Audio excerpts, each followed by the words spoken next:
This man is this lady's fiancé, and this lady is this kid's teacher. The kid has a crush on his teacher, and he is currently threatening the man to reveal his secret. This secret could save his teacher from a heartbreaking experience. This is the story of Emeka, fighting for his love. I promise you, you haven't yet found a story more captivating than this one. Let's dive in.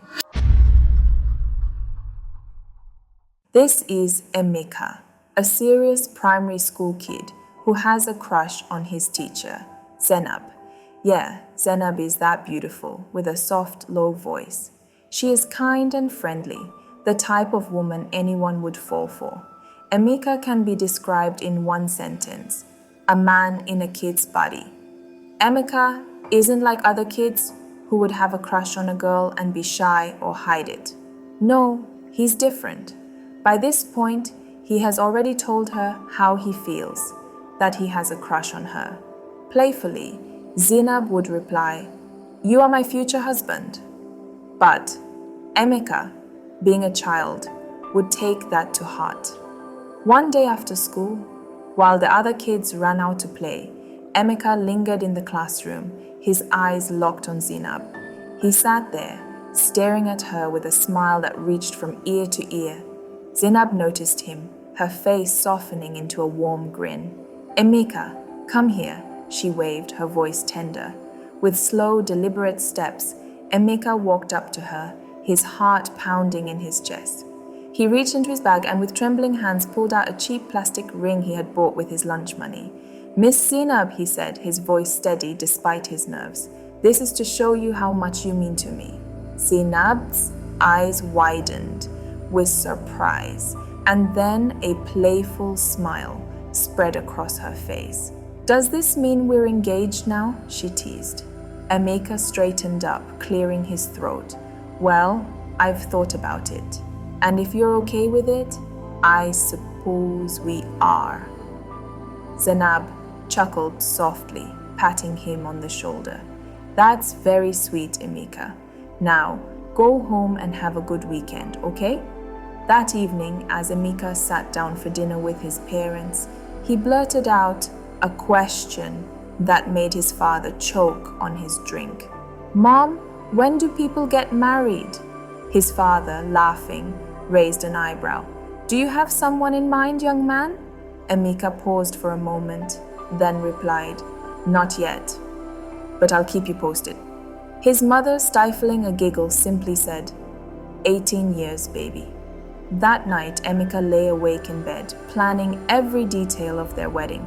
He scribbled notes and drew pictures, imagining a future with Zenab. But everything changed the next day. While running errands with his mother, they bumped into Zenab at the market. Zenab greeted Emeka with a smile and playfully showed off the ring he had given her. "See what I'm wearing?" she laughed. Emeka's mom beamed. Who is the lucky man? Until Tunde showed up. Tunde, Zenab's fiancé, was tall, arrogant, and cold.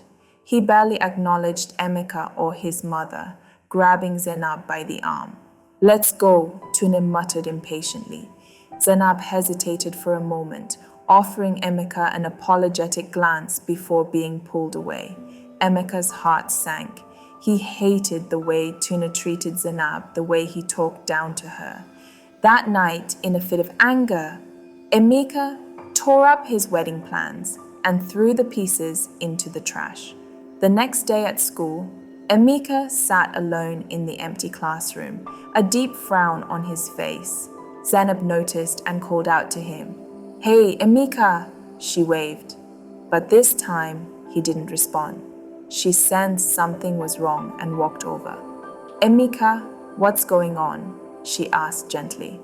"You're wearing his ring and not mine," Emeka muttered, his voice filled with hurt. Zenab knelt beside him, her tone soft but firm. "Emeka, it's complicated. One day you'll understand. This is grown-up stuff. I wouldn't treat you like he does," Emeka whispered before storming out of the classroom, his heart heavy with disappointment. Outside, he spotted Tunde waiting in the car, impatiently muttering to himself about Zainab taking too long. Emeka marched up to the car, fists clenched. "Don't marry Miss Zainab," he demanded. Tunde, amused, raised an eyebrow. "What did you say, kid?" "She's mine," Emeka declared. Tunde burst into laughter. "She's yours, huh? Sorry to break it to you, but she said you're too short and you don't have any money to take care of her. That's why she's with me." Emeka's face flushed with anger. "Meet me after school tomorrow. We'll fight behind the school. Bring a gun." Tunde chuckled, patting the boy on the head. "A gunfight, huh? All right, kid. May the best man or boy win." The next day, Tunde had all but forgotten about Emeka's challenge. He was just about to drive off when he spotted Emeka standing at the school gate, his hands in his pockets, glaring at him. Tunde got out of the car, amused by the sight of the serious-faced kid. Emeka led him to the back of the school, his steps slow and purposeful. "Where's your gun?" Emeka asked coldly. Tunde, playing along, patted his pockets. "Oh, clumsy me. I must have left it at home." Without a word, Emeka opened his bag and pulled out a gun, pointing it directly at Tunde. Tunde froze, his playful smile fading. "Wow, kid, where'd you get that?" "My dad's a farmer. He keeps it in his wardrobe," Emeka said calmly, his hands steady. Just then, Zainab appeared, her face pale with shock. "Emeka, what are you doing?" "Tell him you won't marry him," Emeka screamed, the gun still aimed at Tunde. Tunde laughed nervously, raising his hands. "That's fake.